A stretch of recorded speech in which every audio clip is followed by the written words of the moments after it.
बस बस बस, आता मी आमदार नाही भाऊ, आता मी खासदार झालोय ना.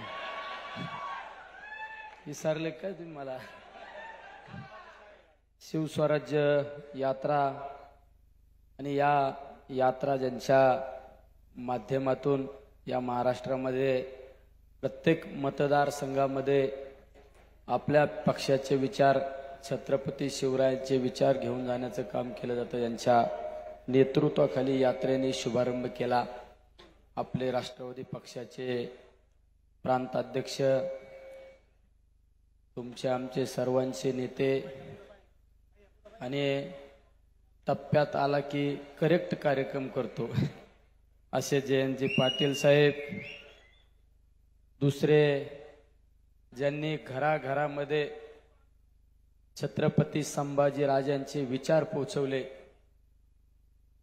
ते आपले सर्वांचं भूषण, संसदपटू आणि खऱ्या अर्थाने प्रत्येकाच्या मदतीला धावून जाणारे नेतृत्व खासदार अमोलजी कोल्हे. विधानसभेमध्ये आम्ही 4.5 वर्ष ज्यांच्या बरोबर काम केलं असे अतिशय कार्यतत्पर आमदार सुनीलजी भुसारा, आमचे राष्ट्रवादी पक्षाचे जिल्ह्याचे ज्यांचा पायगुण चांगला आहे मी नेहमी म्हणतो असे जिल्हाध्यक्ष पालके तात्या. आताच ज्यांनी या ठिकाणी आपले विचार मांडले असे जिल्ह्याचे कार्याध्यक्ष, त्यांनी सांगितलं की 1 मिनिटात उरकितो. संदीपजी वरपे, महबूबभाई शेख प्रदेशाध्यक्ष युवकांचे, विद्यार्थ्याचे प्रदेशाध्यक्ष सुनीलजी गव्हाणे, आणि ज्यांनी हा कार्यक्रम यशस्वी पार पाडण्यासाठी आणि आपल्या वडिलांचं छत्र हरपल्यानंतर सुद्धा या तालुक्यातील सर्वसामान्य जनतेला पोरक न सोडण्याचा निर्णय घेतला असे युवकांचे नेते अमितजी भांगरे, ज्यांनी जिल्हा परिषदेच्या माध्यमातून असू किंवा अनेक महिलांना आधार देण्याचं काम केलं, अशा आपल्या सर्वांच्या भगिनी सुनीताताई भांगरे, या भागाचे नेते ज्यांनी आपले विचार मांडले असे देशमुख साहेब. आज खऱ्या अर्थाने ही शिवस्वराज्य यात्रा सुरू करण्यामागे हेतू आणि उद्दिष्ट म्हणजे आज खऱ्या अर्थाने छत्रपती शिवरायांच्या विचारावर चालणारं सरकार येणं आवश्यक आहे.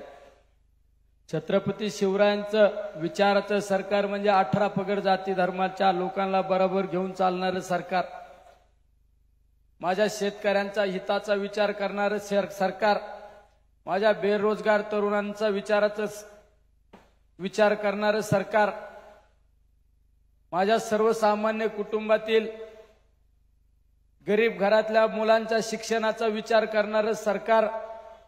हे सरकार राज्यामध्ये 2024 मध्ये आलं पाहिजे आणि हे सरकार येण्यासाठी आज आपली ही शिवस्वराज्य यात्रा.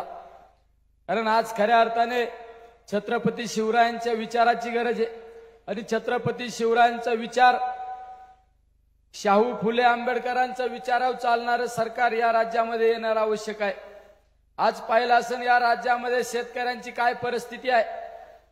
शेतकऱ्यांच्या कुठल्या मालाला बाजारभाव नाही, शेतकऱ्यांच्या दुधाच्या बाबतीत काय परिस्थिती.